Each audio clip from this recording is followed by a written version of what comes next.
Hi, I'm Helen Cummins, and this is Mallorca Living, a video podcast dedicated to sharing the stories of inspiring people who have made this beautiful island their home. For each episode, we'll share their story. They'll tell us about their journey, the challenges, the triumphs, the insider tips that make life here so special. Let's dive in.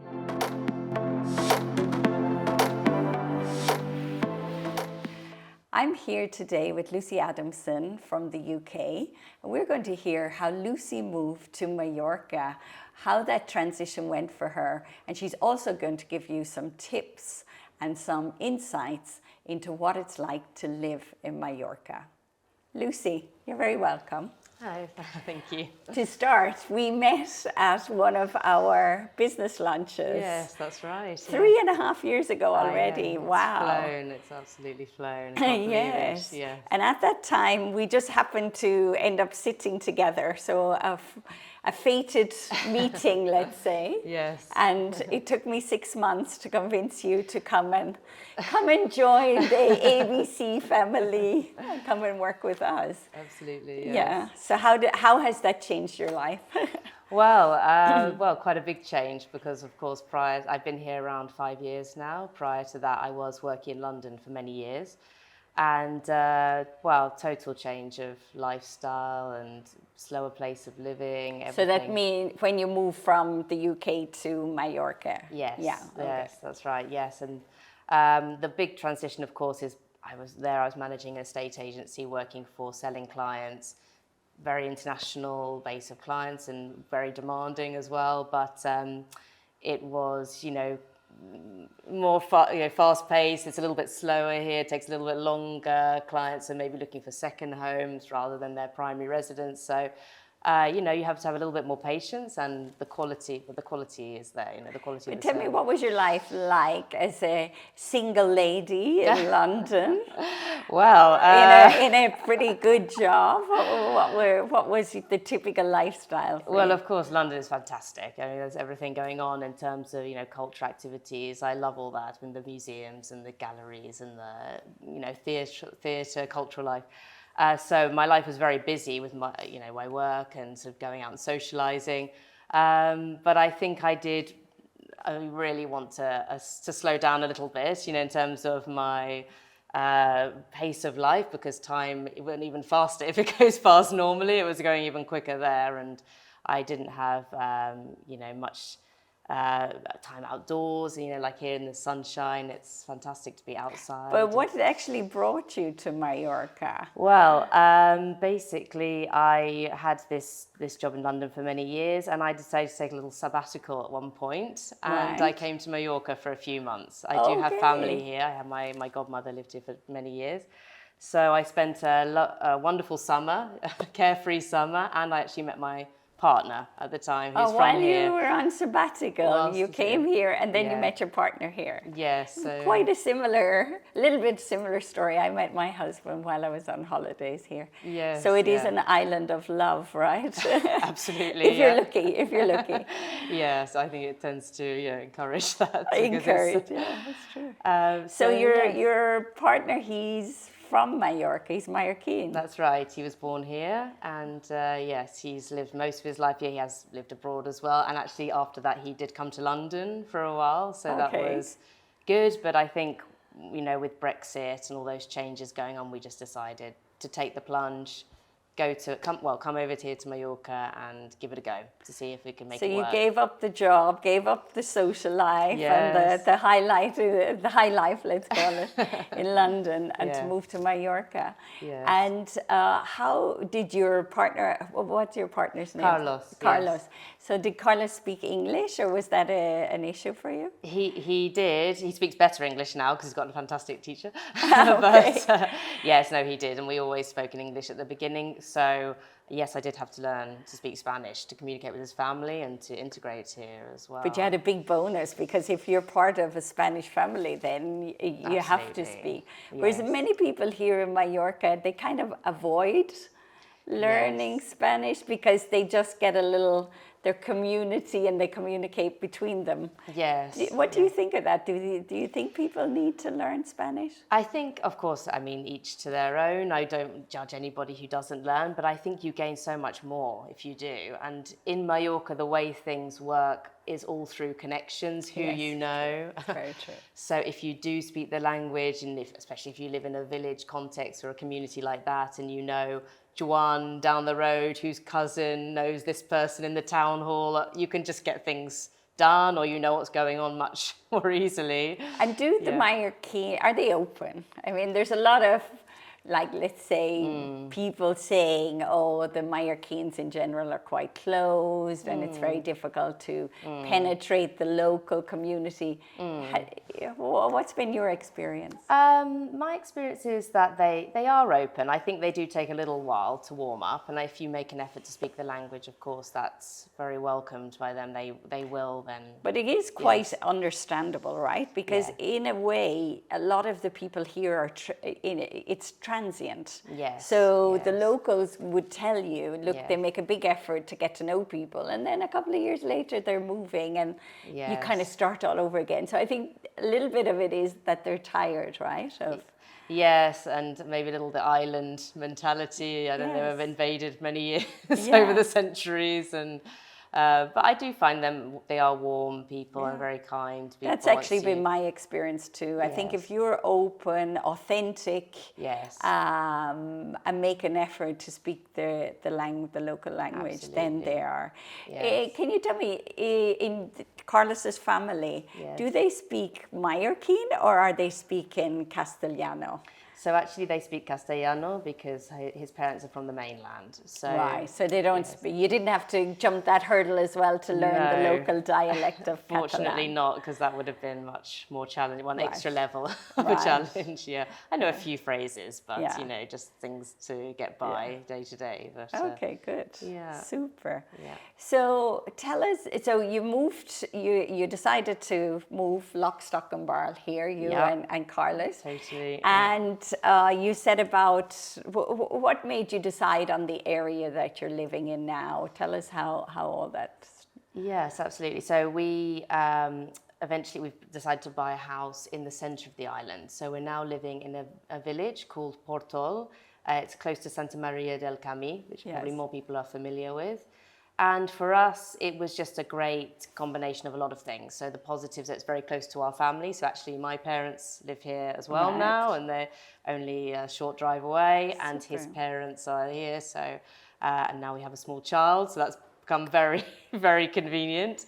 So you have the family infrastructure to help with that's beautiful. And as a working mom as well, that's pretty essential. But also they've got I like the village because it's well connected. You can get to Palma, you go to the north of the island, anywhere really very easily, to the airport as well. And we have in the village a lot of amenities. We have a little nursery school where now Emily goes to, and it's pretty international actually. They speak English, Catalan and Spanish. Yeah, just on that, let's go back to Portol, because I think Portol is an interesting place. It was a very low-key village, right? Not many people have heard about it. No, it's actually a very historic village. It's well known for the history of ceramics. Ceramics. It's actually the home of ceramics on Mallorca, right? Yes. And even though it's connected with that, it's not a very well-known village. It was actually a very sleepy village, let's call it, for many years. Yes. But it seems to be now becoming more and more popular with foreigners. Yes, that's right. Who maybe wanted to buy in Santa Maria. But because of the crazy prices in Santa Maria, people are moving more, looking at Portol, which is only 10-15 minutes away, but it doesn't seem to have had the same surge in prices as Santa Maria. Is that fair to say? Yes, absolutely, I would say so. And it's not quite as busy as Santa Maria as well. It does still have a very villagey feel, even though I wouldn't say it's dead at all or quiet, but it has enough going on, but not quite so busy and big like Santa Maria is. But you're there in 5 minutes and you can get the train. What day is market day in Pòrtol? Actually, they don't really have a They market. don't have it must be the only village in Mallorca that doesn't have a market. Really? I think further down in sort of San Marçal, Sacabaneta they have, but not here. And is Pòrtol, is it worth a visit for the ceramics, to see the ceramics and stuff? Yeah, there are various shops where they sell them. They're all made there, and they have even the very old kilns in some of them, which is great to see if you're interested in that, that kind of history. And yeah, it's, you pay probably half the price then in some of the shops. They supply the ones in Palma, and yeah, so it's very good. Okay, yeah. so it is worth a visit to go to Pòrtol for that reason. Great. So what kind of home did you end up buying in Pòrtol? So we bought a little house in the village. It's a terraced house. It's a new build. So we actually bought it off plan. We decided to go down that route because we knew the builders from working in the industry. I knew them personally, and we knew they did a good quality project. And they're local Mallorquins, right? They are, yes, that's right. They do a lot of projects in Palma as well and around. So we decided to do that, and we could customize it as well to an extent to our taste. And we knew that we had the guarantees that there would be no damp, there'd be no issues with the heating. Why did you have that guarantee? Well, a lot of the, if you were just looking at that kind of property, the village houses, typically they're made from stone and this local sandstone, so you get problems with damp very often. Really? In a village house? An old village house? In the old village houses. Oh, so if you buy an old village house with the idea to renovate it, it's something that maybe you have to do damp proofing and stuff like this before. Yes. No? Yes, absolutely. So that's a good tip. Good to know. Yes. Good to know. So you opted for the new build. Yeah. Modern, and without any kind of headaches, let's say. Yeah, exactly. Are you paying a premium for that? We did pay a slight premium, I suppose. Well, buying off plan, you do pay slightly less because you're taking the risk, let's say, of not seeing the final project. If you do wait for anything to be completed in Mallorca, you automatically have a lot more interest and competition. So were you buying, how long in advance of it being completed, let's say? I think a year and a half before. So, 18 months you need to kind of think about. So somebody maybe planning to move here within 2 years could think about buying a new build and having it ready, let's say, buying off plan and then having it ready within 18 months when they would be ready then. It's maybe a good option for people who are planning to move here, but maybe haven't sold their own house in their home country, no? And they need some time to kind of terminate everything in their home country, but then have a foot in the market here. Yes, I would recommend it because, aside from the fact that you can choose your own qualities inside and fittings and even to an extent the design, depending on the project, you can also then pay in stages. So, normally, so financially it's not such a big commitment right from day one. And it's a great option for someone who has time. So what happens with the mortgage then for a property for buying off plan? What is the... So for the mortgage side, you can get a mortgage, but you have to wait till the end. So once they have all the paperwork, and then you can go to the notary and, with the bank and get the finance. Depending on the builder, they will ask for X amount percent upfront. But do you have to do stage payments then, or you can avoid that? How? Well, depending on the total. So each builder will have a different amount. So maybe they ask for 20%, 30% until the completion, and then you can break that down into stages. So maybe you pay 5% once the foundations are down, etc. So then at the moment that you're handing over is when you'd get your, let's say, 70% mortgage. That's right.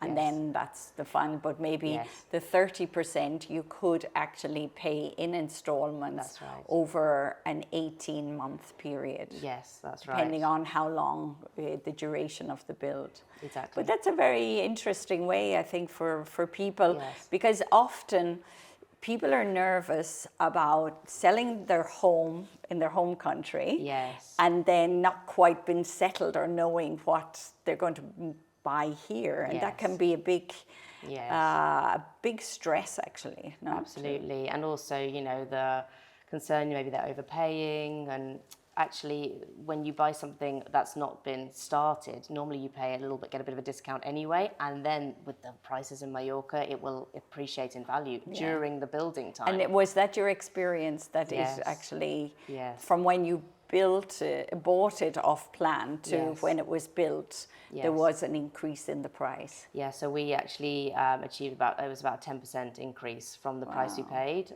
and the final valuation by the bank. Oh, 10% in 18 months. Yes. Wow, so that's it was excellent. Yeah. What about new builds on the island? Because there's seems to me that the demand is way out. The demand is much higher than the amount of new builds. Is that right?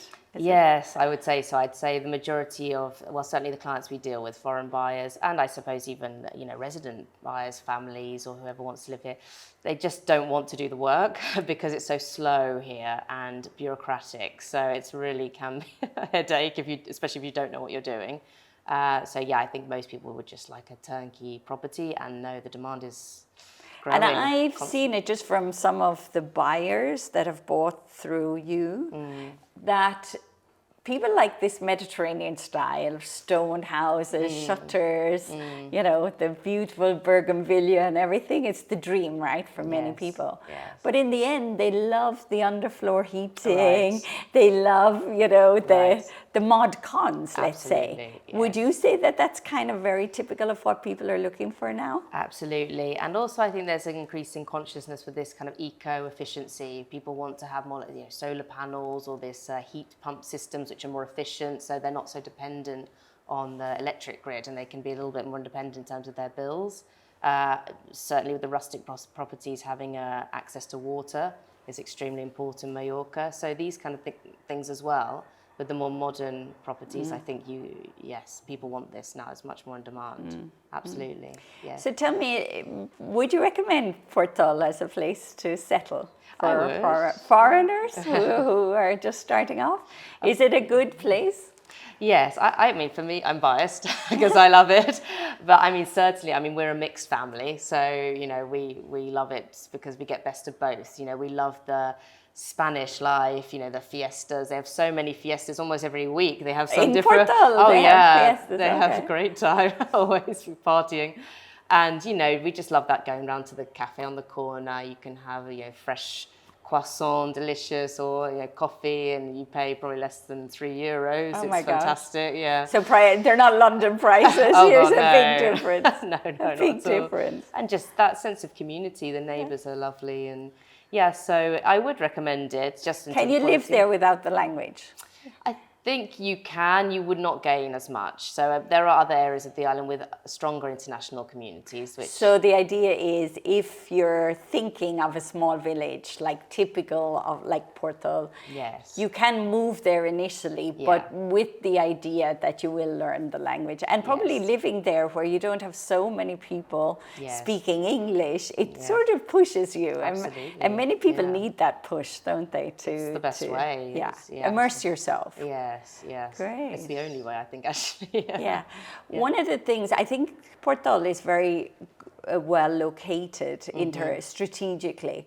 I mean, you're literally, how many minutes from Palma? 15? It takes me, 20 minutes. 20 minutes in the morning to get there, and that's probably with traffic. Yes. Then you have international schools like the Academy on the doorstep, right? Yeah. And you have a train station. One in Marachi and one in Santa Maria, yes, right? Exactly. So within 10 minutes, more or less, driving, and you have loads of amenities, supermarkets, everything, Because a friend of mine who he has teenage kids living in Portol, and he said the train has just been the greatest gift because the kids are more independent to go and hop on the train, go to Palma, and absolutely. So that's another advantage to living. Very much. I mean, a lot of my clients talk about, especially with grown-up children, how they become a taxi driver. Yes. Especially if you come from somewhere like London, which is so well connected, you don't even have to wait for public transport. So that is a big bonus. If you can get on that train line, it's really good. Okay, great. So tell me a little bit about the lifestyle, because you now have a beautiful daughter. Yes, I do. And life has changed a bit for you. So, so tell us a little bit, what's a typical weekend for you? Typical weekend for me, I mean, it's spending time, the maximum time with her, really, because I'm working during the week. So we like to spend time in the village, you know, going around, spending time outdoors, really. That's been, I think, the biggest change here, living here, is you can go out, you can walk, you know, in the countryside and go hiking. And all year round, because we have the weather. Exactly. Like now it's wonderful to go hiking or walking in the, you know, in the mountains. It's fantastic. So and do you do that? Yeah, we do. I mean, it's a bit slower with the toddler. We get distracted by the chickens and the donkeys and the goats on the way, but that's fun. You know, we enjoy it. That's beautiful. We take carrots sometimes, and we have a friendly donkey nearby. But for me, I think that's the biggest thing. It's taking pleasure in these simple things, you know, or just having a nice coffee, or going to the seaside. And now we're not swimming so much now, but going snorkeling. And these simple pleasures are just what I really enjoy now living in Mallorca, I have to say. Yeah. And do you have a plaza in Pòrtol? They do have a small plaza. They don't really have kind of a plaza lined with cafes and restaurants like typical in a lot of the villages here, but we do have a small plaza where they do events, and with the fiestas, for example, they enjoy to do barbecues or outdoor music, live music and this kind of thing, which is fun, yeah. One topic I think is good for foreign people, I know here we don't even probably think about it, is the whole idea of safety and security. Absolutely. I mean, you probably don't even lock your door in Portol, do you? Well, it locks automatically, actually, which is okay. But no, you're right. I mean, I've forgotten to lock the car many times, and it's absolutely no problem. Once we left, we have an automatic garage, so the garage door was left open, which is Carlos's music studio. Oh, wow. So that's full of actually quite valuable instruments, and we had the neighbour knock on the door saying, we think you've left it open, and nobody touched anything. So that is amazing here. You don't have to worry. You don't have to, you just don't live with this fear at the back of your mind. Not and what at about all. for a little child? Are you really comfortable with do you feel safe with the baby and with the little child-minding nursery? Absolutely, yeah, 100%. This nursery in particular, it's basically almost like a house that they've converted, and they have around 30 children. And 30 children, so wow, it's a lot, yeah. Yeah, but they have, 6 women there who are taking care of them, and it's like a home away from home. They love her. They really, they send photos. They really care. You can see they care about the children, and they spend a lot of time outside. They have a big garden with a lovely lemon tree for shade, and the rabbits, and it's really nice. It's really nice. Have to say, it's one of my experience when my daughter was growing up here on the island.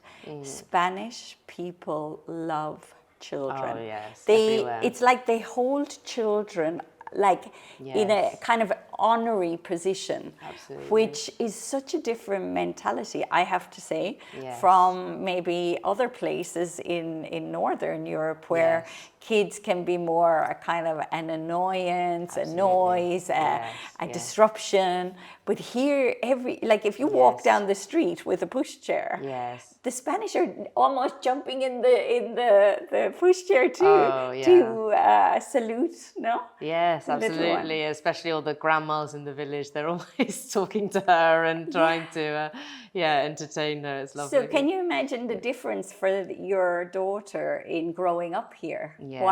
That difference must be phenomenal for Emily. No? Yes. Could think about if you were still living the London lifestyle versus what you have here. I couldn't imagine, and I just don't think I would have the same amount of time or quality of time with her. I think it's just been it's such a fantastic change, really.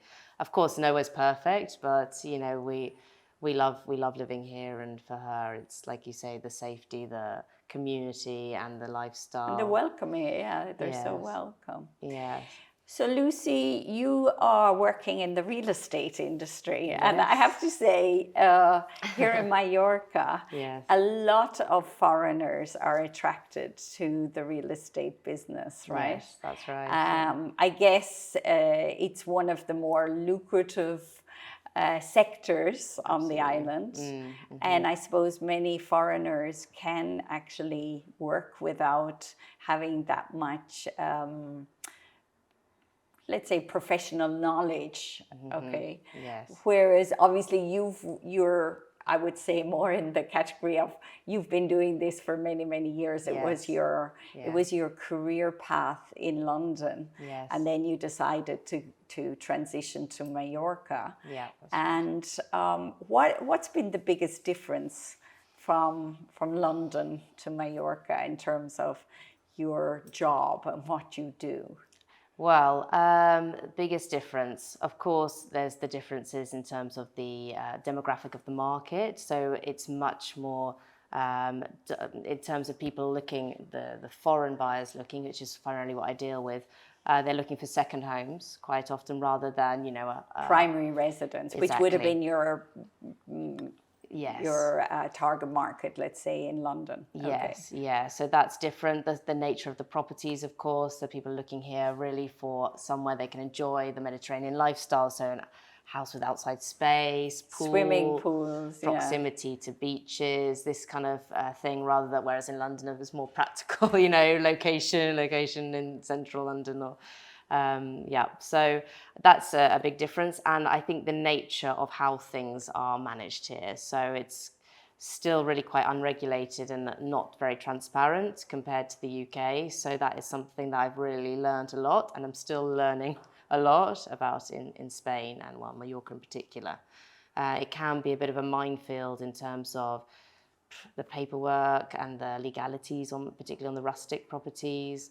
And even within that, there are inaccuracies. So you need to really speak to professionals about it otherwise. You do hear some horror stories, I have to say. Huh? Yes, yes. Have you had some experience of these nightmare stories with some of your clients or friends? Yes, I've heard a lot of stories, and with my own clients, basically being told information at the beginning, and then it transpires actually when you start doing the due diligence that that's not true. Things like that are actually very important now. Like if a property has a holiday license, that's very clearly, you need that in place, and they've been told it is, and then it turns out it's not. The property is legal, turns out it's not. All these but kind even of... the size, I had recently, it's advertised, the property is advertised at one size. Oh, yeah. But then on the legal documents, it's completely different. Exactly. So if you're negotiating the price, you need to know that in advance, right? Yes, you do. And quite often there are discrepancies even in the legal documents because quite often, particularly with the Spanish owners, they don't use solicitors for the transaction, which is the norm in the UK. But here, yeah, but I had a friend recently. He did use a local lawyer. That's right. Yes. He was told everything is legal, and actually now it turns out that it's not, and he has a major problem. Yes, that's so. right, yeah. Have you heard these kind of? I mean, it's unbelievable that something like this can happen at this day and age. Right? I know it is, and particularly if you have used you've used a lawyer, and they haven't spotted something. Of course, you feel very let down, and it's very concerning because the value of the property is then diminished, and and the saleability as well. Of course. It takes and these much longer. People now face a nightmare here, right, with trying to legalize their property. Yes, yes. So how can what you do, let's say, support and help people who are planning to move here? Well, I can support people in many ways, really depending on the stage they're at, right from guiding the kinds of locations that will be suitable for them, depending again on the lifestyle, what they require day to day. And then with this important point of connecting them with professionals that can check tried things. And tested Absolutely. Professionals. I think that's the point. Yes, yeah, actually, not any professional. People that we know work extremely well, are very thorough in what they do, and care about the client. They're not just trying to get a sale done. They want to keep these long-term relationships on the island and do a good job, a professional job. So I can do all of that, and of course I am involved in all of that process as well, double checking and making sure that they're okay. I mean, when we worked together, yes, I enjoy that a lot. But I suppose I bring more, because I've been 25 years plus on Mallorca, I bring more the local knowledge. And because I cycle every road on the island, I know the locations very well. Yes, you do, yeah. And I suppose I always feel that that's my role to play when we have an exclusive client, that we're saying, okay, here's their lifestyle dream, and let's try to find the perfect match for them in terms of location. And considering it's only a small island, there's quite a bit of variety in terms of what you're going to experience, right? Absolutely, yeah, of course. There's so much variety depending on the kind of activities people want. So you have, or lifestyle with golfing or yachting, or around the kind of sea life, or if you want to be in the mountains and have that more tranquil, rustic experience, which is of course really authentic Mallorca. There's that side.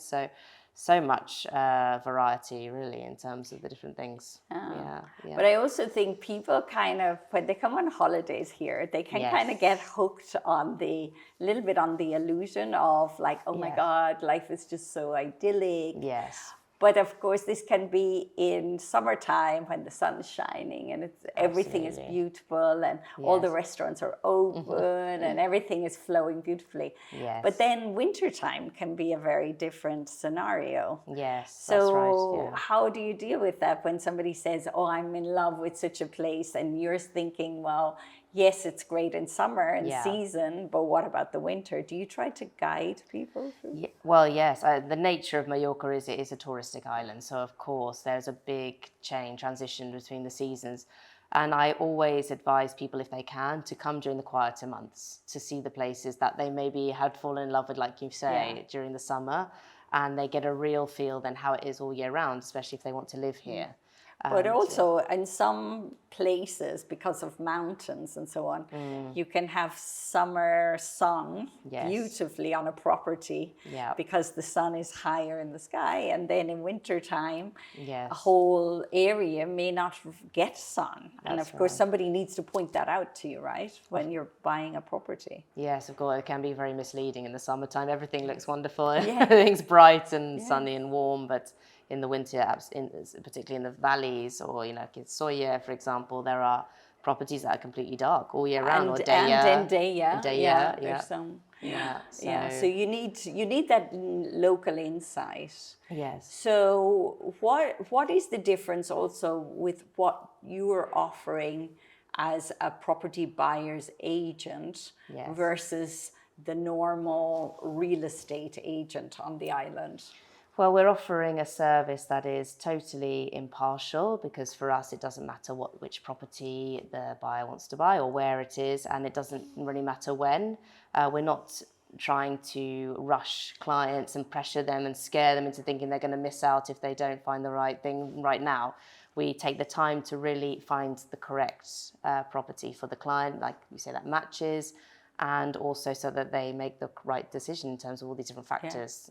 So. Making a right decision in Mallorca is so important. People underestimate the significance because the transaction costs are very high here with the taxes and so on. So it's not that easy if you make a bad decision and then end up you don't like where you're living or you don't like the property. To try to sell it again, it's neither fast and it's very expensive.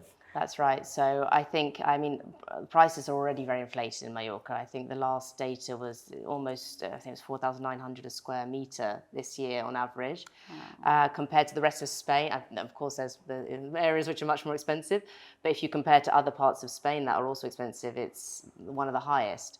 And on top of that, with the stamp duty costs, the transactional costs, like you say, it takes several years to make that back again. You can't just flip it and make a profit if you make a mistake. Yeah, so and it can take you 2-3 years to sell a property in Mallorca. It can do, but of course part of our job here is to make sure that clients do buy something that is sellable in a good location. Yes, but it's always an important factor that we bring up with them. It's not only the day you buy, it's actually about the day you sell it. Yes, right? yes. So things like sea view and the saleability of a property for the price you're buying is very important. Yes, and I think also important that you have demand from local resident population and the foreign market, so that you know that if there is a bit of a downturn and there's less demand from second home buyers, you can still sell to local people who live here. Yeah. We've seen a big change in over 25 years of seeing who's coming to Mallorca, moving here. I've seen a huge change in the type of person, profile of people buying here. We're seeing a lot more younger people in their 30s or 40s with children transitioning and deciding, giving up their life where they are, moving here, putting the kids in schools, and either building a business and a life here or working maybe remotely or flying back and forth, depending. Yes. So what is your take on that? Because obviously if you're advising somebody who's buying a second home, it's a very different criteria to somebody who's wants to live year round with children, schools, work, all that. Yes. I can relate as well now, being a parent myself, that, you know, your children's activities and school pretty much dictate your life in terms of what you're doing and where you're driving. How many hours you spend in traffic and all of that. Yeah. So that is really what drives, you know, the initial search, the school that's interesting for them, and therefore the location around that. And I think that in terms of the age of the children, you know, you will want certain type of property or location versus another. For teenagers, like we already mentioned, they want more easy access to Palma. Younger children maybe would benefit more from being in nature or more kind of a country setting. So all of those factors, I will always have a very detailed conversation. Well, many conversations. It's a process with the client. And then we find the right. So talk me through a typical client when they connect with you initially. What's the process actually? So the process is that we'll always have a face-to-face meeting, sometimes via video call. Of course, nowadays it's so international. And then we will take it from there. So I explain how we work, we find out which stage they're at, and I see how I can help the client. Then if they would like to work with us, I ask them to sign an agreement, and it's an exclusive agreement, so that So they sign to exclusively use your services. Exactly, so that we represent them exclusively on the island, and from there we can then spend as much time, energy necessary to reach out to the real estate agents, do a full search on the market for them, and, you know, whenever they're here, spend the time that's needed, you know, really to go There's a lot more off-market properties now, or what they call kind of secret marketing of properties, right? So to get that kind of information, you need somebody, right, that's doing the research and reaching out to all the agents to make sure that you also consider properties that are not marketed online, or that's is that right. True? Yes, particularly for the people who are really on the ground, the local experts. They will know if somebody is maybe thinking of selling, or if they've got it, a little bit more discreetly marketed, or even like the off-plan, what we mentioned. They're not all advertised from the beginning because they don't have the paperwork, and it's only if the right buyer came they will consider selling. So yes, it's very important. So having access to local connections and local knowledge it can be very beneficial for buyers, especially if they don't speak the language and they're physically located somewhere else. They're not on the island. Exactly. Yes. Yeah. Lucy, I've noticed that you have clients who maybe are renting for a few months while they're looking. Is this something that's advisable for people? In general, I don't advise renting in Mallorca just because the quality of the rental properties is really not great, and you have to pay a lot for properties that are really quite average in terms of the quality. Of course, it depends on the circumstance again of the client. If they're under pressure to get here for certain deadlines like schools and academic years, it can just be too stressful to try and tie in the sale of a house with a move and kids and all that. So I understand why a lot of people want to do that. But if we start talking early on and we can really make a plan together, I can normally help them to time it in such a way. To make the relocation. Yes, and that a rental is only really necessary if really something gets delayed unexpectedly, for example, rather than from the outset. Yeah. The other thing you always advise is people to go explore the island, right? And when if they're not so familiar with Mallorca. Yes, I think it's fundamental. So after the initial conversation, if we go through certain locations that the client maybe doesn't know or not familiar with, that they go and spend time as a family or a couple and have a cup of coffee or a meal in the village, talk to people, just to get a feeling, because it's so subjective. I mean, of course, I can help to an extent with the guidance, but it's really very subjective to each person who falls in love with which town versus not, or has a good feeling.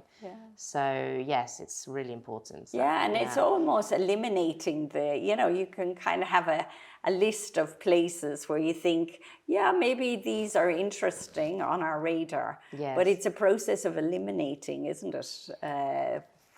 It is. And also, once you start seeing the kinds of properties within the budget, you can eliminate what's available and within, in terms of the kinds of properties that are on the market at that time within the budget. Sometimes you can't compromise that. So you have to narrow it down or choose maybe a slightly different location.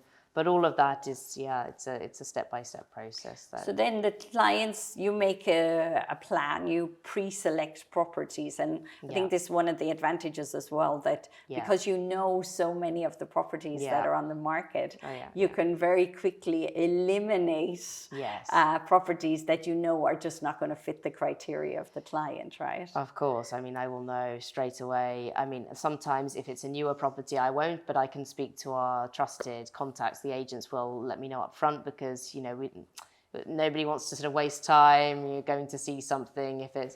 Well, I don't agree with you there because many clients say that they get so frustrated that they're brought to many properties that are way above their budget, that they don't suit the criteria. But there is a thing here of bringing the client, register the client with the owner, just by chance, if that person buys. Is that not true? That is, yes. Well, that's the difference between just a regular seller. A lot of the regular selling agents, let's say, they may not give information up front, or they will just try to sell what's in their portfolio. But you don't need to do that because you have an exclusive agreement with the client. So you can eliminate a lot of properties off the list. And then the properties that the person is that they're brought to view are actually really meeting their criteria, right? Yes, that's right, exactly. I will have vetted already in terms of what if there's any legal issues or anything that should be known in terms of that, and also location-wise, is it road noise, is there plane noise, things that you can check on the ground, or I can check on the ground for them before they even come here. And you do pre-viewings, don't you, for clients as well, and send them videos and stuff like that? Very often I do, yeah. So you're like their person on the ground. Yes. No? Which is brilliant, because if you're not physically here, it can be very, very time-consuming going back and forth and calls and wondering and whatever. Yes. So you're on a viewing trip with a client. What's the process there? Because I guess you could be viewing properties with numerous different real estate agencies, right? Yes, that's right. So it's not just one agency. You might be working with 3 or 4 different agents. Yes. For one client to find the right property. Yeah, that's right. We have our agents that specialize. We like to work with local agents who are very specialized in each area, but sometimes we're looking in multiple areas, or maybe some agents have certain properties, some don't. So I have to organise normally the whole itinerary by liaising with the various agents. With the client, we agree a window, and from there they don't have to worry about anything else. And you drive them around I was gonna and say, do the yeah. viewing trip with I've them? picked up cars from the airport, from their hotels. I've driven them everywhere. Spent the whole day. We have lunch together. It's really quite, it can be quite intensive, but it's very, useful. It's very quality. It's good quality time. And then what kind of feedback do you give them on the house, on the property? Well, during the viewing, obviously you try to be tactful in case the owner might be there or whatever. So that happens sometimes. But normally, yeah, we will share our thoughts very honestly after a viewing. I can always give my perspective as a property professional, what I see maybe some of the negatives and the positives, and they always have their own view, of course, their initial feeling or concerns. And feeling is huge, I think, for Yes. somebody tends to know if this is the right place or not. You can't explain it, but it's like a sixth sense that people get, right? I think 9 times out of 10, the property that people end up buying, it's when they go in and they have this feeling that there's something that fits. It's true, yes. It's I true. remember the day we walked in here. Yeah. And actually, this property did not catch me, but it did catch my husband because he saw the view and he was so convinced about it that he was like, no, I want this house. I was like, oh, okay. And then I had to spend years trying to reform it and make it really homely. So it's been quite a journey. But sometimes I have to assist clients with that too, because they don't always necessarily have that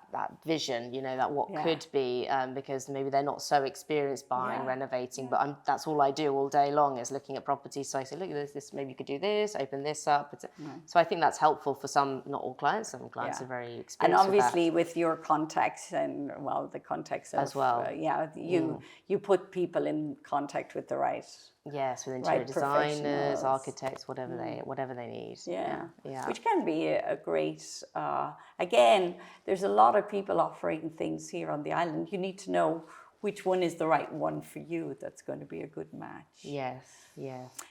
Okay, so we've talked about your life in London. We've talked about your buying of a property off plan, which I think is really good. Yeah.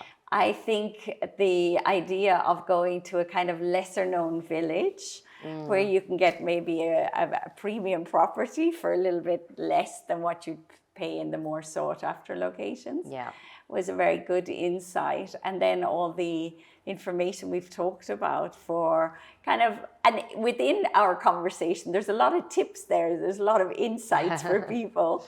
Which they probably have to decipher a little bit. But of course, that's the access that they get, when they work with somebody like you who's been a long time on the island. Yeah, I think the main tips I would give is, not to rush, take your time to connect with the right people to guide you, not to feel pressured, because there is a lot of that here on the island. And come at different times of the year, so you really get a real feeling of the different parts of Mallorca and how they are in the winter versus the summer. I think those would be we've had clients who bought within 3 weeks. Yes. And we've had clients who took 2 years. Yes. But it doesn't matter. It's a big journey that you embark with them, right? Exactly.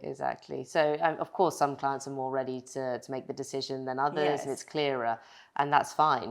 That's fantastic. But there will be we hear a lot of stories, especially on view. Oh, there's another offer. It's always like that. This kind of pressure to make a decision. Whereas I think you can take your time. You can do it in a right way. We're working a lot more with North American clients from the US, from Canada. Yes. Are their requirements different than the European, which would have been more the traditional buyer, foreign buyer here in Mallorca? Yeah, I think the requirements, the dream is very similar, this Mediterranean dream. However, of course, they're further away. A lot of them still do have bases in the US and Canada, so it's not close by. They need something that they can just lock up and leave it without a lot of maintenance or a lot of cost. So maybe that's a bit of a difference, but I'd say... Yeah, it is. I think because maybe Europeans use it more frequently, the property. Yes. Whereas I think Americans, if it's a second home, they'll come for a longer period of time, but less frequently, let's say. Yeah, so also then the potential to rent and make an income to cover the cost, that's also quite interesting normally for these kind of clients. Right. Yeah. Which is also...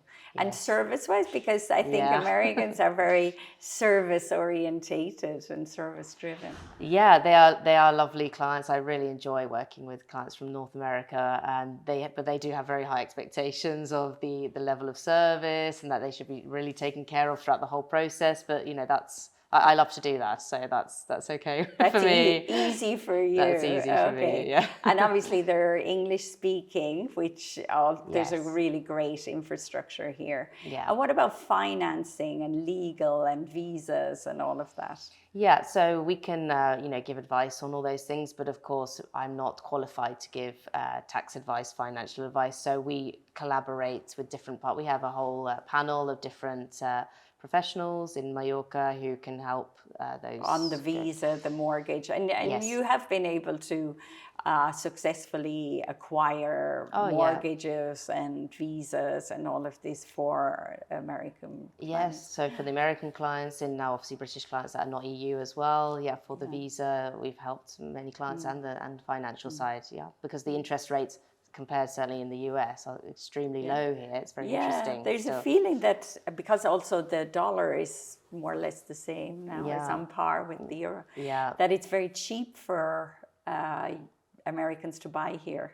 It is, yeah, it is. We don't feel Mallorca is cheap at all, but the perception is that for US buyers, it's actually quite reasonable. Is that true? Yes, and I think the value, when they compare the value of what they would get in places like Miami or New York, for example, these big cities, or LA, it's really actually, you get a lot more for your money here still, even though for us it's relatively expensive compared to other And there is a direct flight now from Newark, and they say they're going to bring one from Miami in the future, and even there's talk of one from LA. So yeah, I think that's just going to increase the connections over there, because the Newark flights, they've increased the number of flights now. It was very successful, and the length, they're running for a longer period of time over this summer.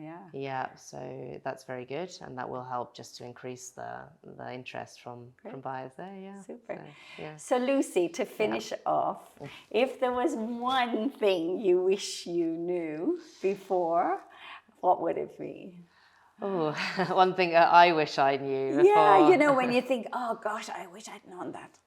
Well, I think probably I would say having the patience needed in a lot of the transactions here with the paperwork primarily. So obviously when you initially come, if you want to be resident here, there are a few bureaucratic hoops you have to jump through for, healthcare and residency paperwork, and you have to go through a lot of the government channels for that. So, of course, now I know there are a lot of professionals that will do it for you, and you can save a lot of time and energy. But I did a lot of it myself, and I think which was maybe a good way to learn. A very good way to learn, and now I know exactly how it all works. But even daily things like service in the bank. It's not even comparable. So you have to, when you come here, you have to be more zen, more patience, relax. I think, and relax. And you gotta kind of move. You gotta slow down. That's why we promote slow living in Mallorca, because there isn't a fast living in Mallorca. I think in a way it's positive. It forces you to slow down. You stop getting stressed about it because it's out of your control, and actually that's a good thing for all of us. I think exactly. So, I have some quick fire questions I want to ask you. Right. So, are you a beach or a mountain girl? Mountain, I would say. Yeah. Are you a sunrise or a sunset? Sunset. Romantic. Yeah. Summer heat or winter calm? Summer, I think so. Right. Yeah. Well, you're British. Yeah, exactly. Siesta or fiesta? Fiesta. I knew the answer of that one. That wasn't difficult. Pamboli or ensamada? Pamboli. Okay, Pamboli. Yeah. You're a savory girl. Savory. And the North Coast or South Coast? I would say the north. I prefer the north. The North Coast. Yeah, more more rustic. Rugged. Yeah, rugged. Yeah. Yeah. Beautiful. Yeah. Lucy, thanks a million for being here Yeah. today. Yeah. It's been a great, a chat really. Lovely. I hope Yeah. our listeners have been able to glean some new insights, new information, and I hope so. you haven't managed to discourage people from, Hopefully from not. moving Yeah. here, you know, not moving here, because I think the island is paradise, right? Of course, I mean the lifestyle here and everything is really, really great. So you can't beat it. Mallorca. You can't beat it. Well, that's what many people say. Yeah. It ticks a lot of boxes. It just does. Mallorca ticks a lot of boxes for people. Yes. So when you compare it to other places you could live in the world, Yes. Mallorca just seems to. And although it is an island, like we said, it's a small island. It's actually doesn't feel small. You know, you've got lots of variety and so many different people coming here. So cosmopolitan. I thought I would be bored coming from London after a while, but it's really not been the case at all with the people we meet. I think we can both say, we were saying the other day, it's just so interesting, all the different people, their stories. It's a real mix of many different nationalities. And I love the authenticity of life here. Yes. For me, that's one of the things. It's the cosmopolitan nature of the island, but it's also this very, I don't know, you're very connected to nature, because you have sea, you have mountains, you have everything really. Yes. It's green. The island's green actually. Yeah, the simple. It's not a burnt up sort of, you know. No, it is super for all of that. So come and connect with Lucy, and she can show you Mallorca and help you with the paperwork. I would be delighted to take all of that away from you. All right, great. Thank you, Lucy. Thank you. Thank you for tuning into today's episode of Mallorca Living. We hope you found it inspiring and uplifting. If you're planning to relocate to Mallorca and buy a property here on the island, we would love to guide you and support you in your journey. Reach out to us today, book a consultation, and let's start your journey together to move to Mallorca.